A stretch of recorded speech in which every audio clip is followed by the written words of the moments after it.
اعوذ باللہ من الشیطان الرجیم بسم اللہ الرحمن الرحیم الف لام میم غلبت الروم فی ادنى الارض وهم من بعد غلبهم سيغلبون فی بضع سنین للہ الامر من قبل ومن بعد وَيَوْمَئِذٍ يَفْرَحُ الْمُؤْمِنُونَ بِنَصْرِ اللَّهِ يَنْصُرُ مَنْ يَشَاءُ وَهُوَ الْعَزِيزُ الرَّحِيمُ وَعْدَ اللَّهِ لَا يُخْلِفُ اللَّهُ وَعْدَهُ وَلَكِنَّ أَكْثَرَ النَّاسِ لَا يَعْلَمُونَ۔ سورہ روم کی پہلی 6 آیات۔ ترتیب قرآن کے لحاظ سے یہ 30ویں سورہ ہے۔ 6 رکوع 60 آیات پر مشتمل ہے۔ مکہ میں اسلام اور کفر کی کشمکش جاری تھی۔ اسلام کا ابتدائی زمانہ تھا، مسلمان انتہائی کمزور حالت میں تھے۔ نبوت کے 6 سال میں 614 عیسوی رومی سلطنت پر ایرانیوں نے حملہ کیا اور بہت سارے علاقے قبضے میں لے لیے۔ رومی شام اور فلسطین کے علاقوں میں آباد تھے۔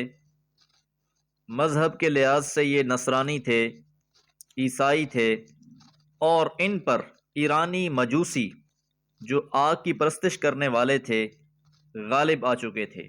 مسلمانوں کی ہمدردیاں روم کے ساتھ تھیں، کیونکہ عقائد کے لحاظ سے وہ مسلمانوں سے قریب تھے، اللہ کو مانتے تھے، جنت، جہنم، دوبارہ جی اٹھنا، ان سب باتوں کے قائل تھے، جبکہ مشرکین مکہ کی ہمدردیاں مجوسیوں کے ساتھ تھی جو شرک کے پیروکار تھے۔ الف لام میم حروف مقطعات۔ غلبت الروم، رومی مغلوب ہو گئے، فی ادنى الارض، پاس کے علاقوں میں۔ ادنى الارض سے مراد شام اور فلسطین کی سرزمین ہے، جو عرب کی سرزمین سے بالکل متصل تھی، ملی ہوئی تھی۔ رومیوں کے اندر کے حالات اچھے نہیں تھے، اور اسی سے فائدہ اٹھا کر ایرانیوں نے ان پہ حملہ کیا اور انہیں ان کے علاقوں سے بے دخل کر دیا۔ نبوت کے یہ 6 اور 7ویں سال کی بات ہے۔ ایرانیوں کی فتح سے مشرکین مکہ کو بھی بڑی شہ ملی۔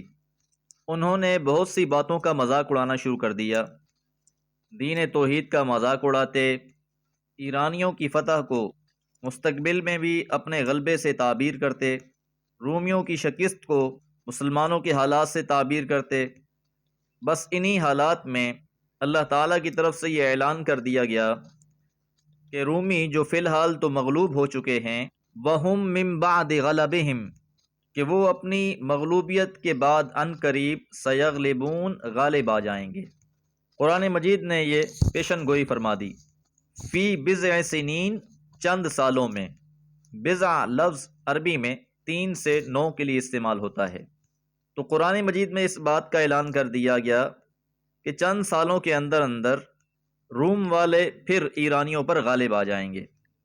تو ایک طرف مسلمانوں کو اطمینان ہوا کہ جس طرح مجوسی آتش پرست ایرانیوں کے مقابلے میں اللہ تعالیٰ نصرانیوں کو فتح عطا فرمائیں گے جو اہل کتاب ہیں، دوسری طرف مشرکین مکہ نے اسی بات کو رسول اللہ صلی اللہ علیہ وسلم کی نبوت کے ساتھ جوڑ دیا کہ اگر واقعی محمد صلی اللہ علیہ وسلم اللہ کے سچے رسول ہوئے تو رومنز غالب آ جائیں گے۔ اور پھر ایسا ہی ہوا کہ تقریباً 9 سال بعد ہرقل نے رومیوں کو دوبارہ منظم کیا اور ایرانیوں کو سخت شکست دی، نہ صرف ان سے اپنے علاقے خالی کروائے بلکہ ان کے بھی بہت سے علاقوں پر قبضہ کر لیا۔ للہ الامر، اللہ ہی کا حکم ہے، من قبل، اس سے پہلے بھی، ومن بعد، اور اس کے بعد بھی، کہ جو کچھ ہو رہا ہے اللہ کے حکم سے ہی ہو رہا ہے۔ پہلے بھی اللہ کے حکم سے ہوا اور آگے بھی جو کچھ ہونا ہے وہ اللہ ہی کے حکم سے ہونا ہے۔ قوموں کی زندگیوں میں اتنے بڑے بڑے انقلاب محض اتفاق سے نہیں آتے، بلکہ اللہ تعالیٰ کے حکم سے پیش آتے ہیں، اور اللہ تعالیٰ کا ہر حکم حق اور عدل پر مبنی ہے۔ وَيَوْمَئِذٍ، اور اس دن، يَفْرَحُ الْمُؤْمِنُونَ، مومن خوش ہو جائیں گے، کہ جو لوگ مذہب فکر اور فلسفے میں ان سے قریب تر ہیں ان کو فتح ہوئی ہے۔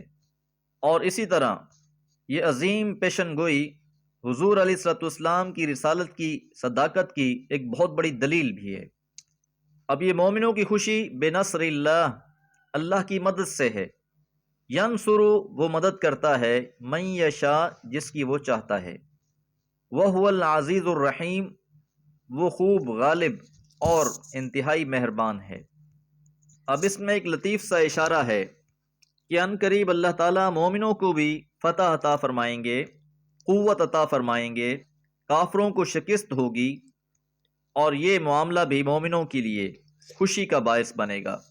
اور اس کا تعلق بھی اللہ کی نصرت کے ساتھ ہے، اللہ کی خاص مدد انہیں حاصل ہوگی، جس طرح رومیوں کو حاصل ہوئی۔ اور پھر اللہ کی دو صفات بیان کر دی گئیں کہ اللہ تعالیٰ تو خوب غالب ہیں، اللہ کے حکم کو کوئی تبدیل کرنے والا نہیں ہے۔ وعد اللہ یہ اللہ کا وعدہ ہے، لا یخلف اللہ وعدہ اللہ اپنے وعدے کے خلاف نہیں کرتا۔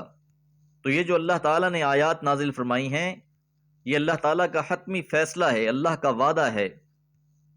اور اللہ تعالیٰ ان اللہ لا یخلف المیعاد اپنے وعدوں کی خلاف ورزی نہیں کرتے، اللہ ہر وعدے کو پورا کرنے والا ہے، اللہ کے وعدے بالکل قطعی اور اٹل ہوتے ہیں۔ وَلَكِنَّ أَكْثَرَ النَّاسِ لیکن اکثریت لوگوں کی لا يعلمون نہیں جانتی۔ اللہ کی تدبیر، اللہ کی حکمتوں کو اکثر لوگ نہیں سمجھ سکتے۔ دعا ہے اللہ تعالیٰ پھر سے اپنے دین کو غالب فرما دے، اور دین کے دوبارہ غالب ہونے کا بھی وعدہ ہے۔